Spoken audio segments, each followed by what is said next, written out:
Beef কলিজা সিঙ্গারা কার কার পছন্দ বলেন তো? আমার তো ভীষণ পছন্দ। আমাদের বাসায় প্রায়ই এই সিঙ্গারাটা হয়। কিন্তু আমি আজকে আপনাদের সাথে শেয়ার করছি চিকেন কলিজা সিঙ্গারা। চিকেন কলিজা সিঙ্গারাটা কিভাবে তৈরি করবে সম্পূর্ণ প্রসেসটাই আজকে আপনাদের সাথে শেয়ার করব আমি। দেখাচ্ছি সিঙ্গারার পুরটা কিভাবে তৈরি করবেন। প্রথমেই আমি 1 কেজির মতো আলু কিউব করে কেটে নিয়েছি।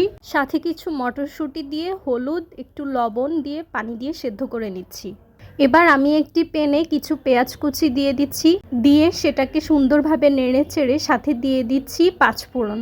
সিঙ্গারার সবচেয়ে মেন ইনগ্রেডিয়েন্টস যদি বলতে হয় তাহলে সেটা হচ্ছে পাঁচফোড়ন। পাঁচফোড়ন ছাড়া কিন্তু সিঙ্গারা একেবারেই জমবে না। আপনি যেভাবেই সিঙ্গারা তৈরি করেন না কেন পাঁচফোড়ন আপনাকে দিতেই হবে।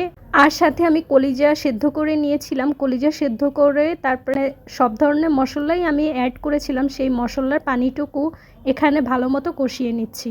সাথে কিছুটা মুরগির মশলা দিয়ে দিয়েছি। আপনারা চাইলে আপনাদের ঘরে বানানো যে কোনো ধরনের মশলাই ব্যবহার করতে পারেন। আমি কলিজার প্রসেসিংটা দেখালাম না, এটা নিশ্চয়ই আপনারা সবাই জানেন। আর সাথে কিছু ডাবলি বুট দিয়েছি। ডাবলি বুটটাও আমি হালকা হলুদ আর লবণ দিয়ে পানিতে সেদ্ধ করে নিয়েছিলাম। এবার দিয়ে দিচ্ছি কলিজা। সিঙ্গারাতে ডাবলি বুট আমার ভীষণ পছন্দ, সেজন্যই আমি ডাবলি বুটটা ব্যবহার করেছি। আপনারা দিতে না চাইলে এটা স্কিপ করতে পারেন। এই পর্যায়ে যতটা সুন্দরভাবে কষাবেন আপনি সিঙ্গারার পুরটা কিন্তু খেতে ততটাই ভালো লাগবে। পাঁচফোড়নের যে স্মেলটা সেটা সম্পূর্ণ সিঙ্গারায় তাহলে ছড়িয়ে যাবে। এবার দিয়ে দিচ্ছি আমি আলু দিয়ে সম্পূর্ণ পুরটা মিক্স করে নিব। মিক্স করে নেওয়া হয়ে গেলে তারপর সাথে সাথে এটাতে একটুখানি পানি দিয়ে সম্পূর্ণ আলুটা আরেকটু নরম হয়ে আসা পর্যন্ত সেদ্ধ করে নিব। আলুটা সেদ্ধ হয়ে আসলে আমি কিছুটা ম্যাশ করে নিচ্ছি, কারণ আমার কিছুটা ভাঙা আলু কিছুটা একটু ম্যাশড আলু অনেক বেশি পছন্দ সিঙ্গারার ভেতরে। আপনারা না চাইলে স্কিপ করতে পারেন। এরপর দিয়ে দিচ্ছি কাঁচামরিচ এবং ধনেপাতা।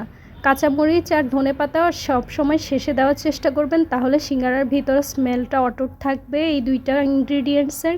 পুরটা ঠান্ডা হয়ে আসা পর্যন্ত অপেক্ষা করতে হবে। পুরটা ঠান্ডা হয়ে আসলে এবার আমি সিঙ্গারার খামির তৈরি করব। সিঙ্গারার খামিরের জন্য আমি এখানে ময়দা ব্যবহার করছি। আপনারা চাইলে আটাও ব্যবহার করতে পারেন, তবে যদি আপনি দোকানের সিঙ্গারার মতো পারফেক্ট একটা টেক্সচার চান তাহলে অবশ্যই আপনাকে ময়দা ব্যবহার করতে হবে। আমি এখানে 2 কাপ পরিমাণ ময়দা নিয়েছি। সাথে দিয়ে দিচ্ছি কিছুটা লবণ এবং কালিজিরা।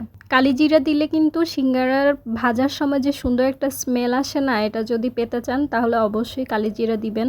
আর সাথে দিয়ে দিচ্ছি তেল। সিঙ্গারার খামির তৈরি করা কিন্তু একটু ট্রিকি। তেলটা অবশ্যই ভালো পরিমাণে ব্যবহার করবেন। তেলটা সুন্দরভাবে ময়দার সাথে মিশিয়ে নেবেন। মেশানো হয়ে গেলে এরকম হাতটা মুঠ করে দেখবেন যে এটা মুঠো হচ্ছে কিনা। যদি দেখেন যে মুঠো হচ্ছে এবং ভাঙার পরে এভাবে ঝুরঝুর করে ভেঙে একটা স্মুথ ফিল দিচ্ছে, তাহলে বুঝতে পারবেন যে আপনার খামিরটা প্রায় রেডি। এবার আস্তে আস্তে অল্প অল্প করে আপনাকে পানি মেশাতে হবে এবং কম কম করে মেশাবেন এবং খুব শক্ত একটা খামির তৈরি করবেন, কারণ সিঙ্গারার খামিরটা একটু শক্ত করেই করতে হয়। সচরাচর নর্মাল রুটি বা পুরির খামিরের মতো করলে কিন্তু হবে না, তাহলে ভিতরে পুর দিলে চারপাশটা এবড়ো থেবড়ো দেখাবে। একটা লেচি থেকে 2টো রুটি হবে। লম্বালম্বি করে রুটিটা বেলে নেবেন। আর আমি কিভাবে সিঙ্গারার ভাঁজ দিচ্ছি সেটা তো আপনারা দেখতেই পাচ্ছেন, এটা বলে দেওয়ার কিছু নেই, এটা দেখেই শিখতে হবে। আমি বেসিক যেই ভাঁজটা সেটাই আপনাদেরকে দেখাচ্ছি। যেহেতু সিঙ্গারার খামিরটা একটু শক্ত আর রুটিটা পাতলা করে না বেলে আমরা ভারী করে বেলেছি, সেজন্য যখন এটা ভাঁজ দিবেন প্রতিটা ভাঁজে পানি দেওয়ার চেষ্টা করবেন, তাহলে আর যখন ভাজতে যাবেন তখন আপনার এই সিঙ্গারার ভাঁজগুলো খুলে খুলে আসবে না। আমরা সচরাচর হোটেল রেস্টুরেন্টে যে সিঙ্গারাগুলো খেয়ে থাকি সেই সিঙ্গারার গায়ে কিন্তু ভাঁজগুলো ঠিক এরকমই থাকে। আমি আপনাদেরকে আরও বিভিন্ন ধরনের ভাঁজ শেখাবো, তবে সেটা অন্য কোনো দিন। আজকে এই একটা ভাঁজ দিয়েই আমি সবগুলো সিঙ্গারা তৈরি করে নিয়েছি। এবার ভেজে নেওয়ার পালা। একদমই ঠান্ডা তেলে সিঙ্গারাগুলোকে ছাড়বেন, ছেড়ে তারপরে ভাজবেন। সিঙ্গারা ভাজতে হবে মিডিয়াম টু লো হিটে এবং সেটা 15 থেকে 20 মিনিট সময় নিবে এক এক ব্যাচ ভাজতে। তাহলেই আপনার দোকানের সিঙ্গারার মতো একেবারে পারফেক্ট একটা টেক্সচার পাবেন এবং ক্রিসপি ও ক্রাঞ্চি হবে। তা না হলে দেখা যাবে সিঙ্গারার গায়ে কালার চলে এসেছে, কিন্তু সিঙ্গারার যে খামিরটা একটু যেহেতু মোটা করে করা, সেই খামিরটা কিন্তু সেদ্ধ হবে না। আমার সিঙ্গারাটা দেখতেই পাচ্ছেন ভিতরের পুরটা কেমন হয়েছে আর উপরের যে টেক্সচারটা কতটা ক্রাঞ্চি ক্রিসপি হয়েছে। আপনারা যদি এইভাবে চেষ্টা করেন তাহলে আপনাদেরটাও এরকমই ক্রিসপি ক্রাঞ্চি হবে, আবার খেতেও খুব মজা লাগবে। একবার আমি যেভাবে তৈরি করেছি সেভাবে সিঙ্গারাটা তৈরি করে দেখুন, আপনার বাজারের সিঙ্গারা খাওয়ার স্বাদ আপনি ভুলেই যাবেন।